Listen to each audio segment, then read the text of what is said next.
Dear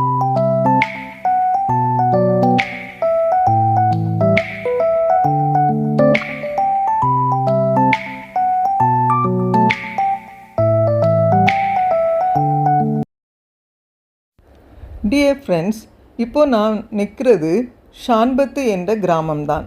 என்னங்க குழப்பமாக இருக்கா? ஆமாங்க, 1785ஆம் ஆண்டு தஞ்சாவூரிலிருந்து வந்த சத்தியநாதன் என்ற உபதேசியாரால் இந்த ஷான்பத்து கிராமத்தில் கிறிஸ்தவ மதம் வேரூன்றப்பட்டது. 8 குடும்பத்தாருடன் இருந்த இந்த கிராமம் 35 குடும்பங்களாக வளர்ச்சி அடைந்தது. பின்பு காலேப் ஐயர் அவர்களால் நிலம் வாங்கப்பட்டது. 1803இல் இந்த இடம் நாசரேத் என்று பெயரிடப்பட்டது. இப்போ புரிஞ்சுதா? நாம் நிற்கிறது நாசரேத்தில்தான்.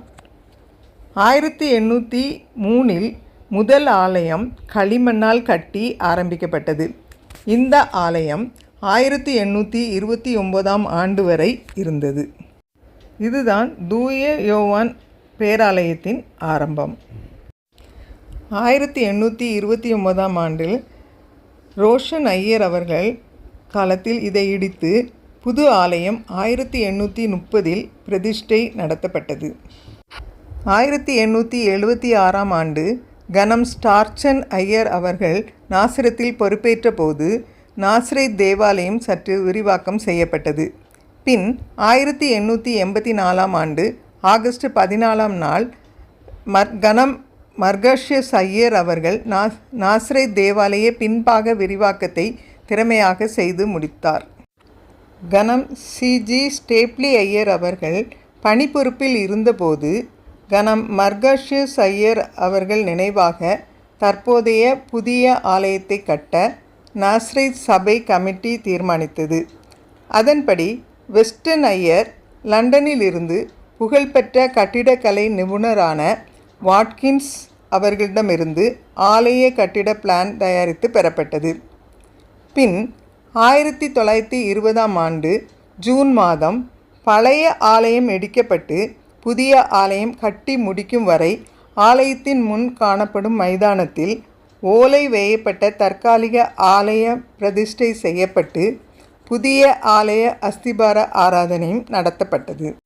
கனம் டி கோயில்பிள்ளை ஐயர் அவர்கள் 1924ஆம் ஆண்டு முதல் 1932 வரை நாசரேத்தில் பணியாற்றி வந்தார்.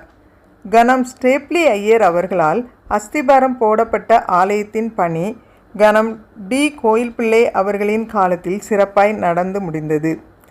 ஆலய கட்டுமானத்திற்கு எஸ்பிஜி சங்கத்தினர் மற்றும் நாசரேத் சபையார் உதவி அளித்தனர். 1926இல் ஆலய பூச்சு வேலை முடிவுற்றது.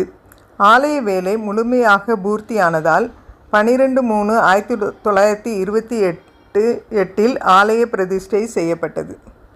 இதுதான் நாம் பார்த்து கொண்டிருக்கிற செயின்ட் ஜான்ஸ் கதீட்ரல் சர்ச் ஆகும். இந்த வீடியோ உங்களுக்கு யூஸ்ஃபுல்லாக இருக்கும்னு நினைக்கிறேன். இதே போல் இன்னொரு வீடியோவில் நம்ம சந்திக்கலாம். அதனால் இதை ஷேர் பண்ணுங்கள், சப்ஸ்கிரைப் பண்ணுங்கள், லைக் பண்ணுங்கள். Thank you so much.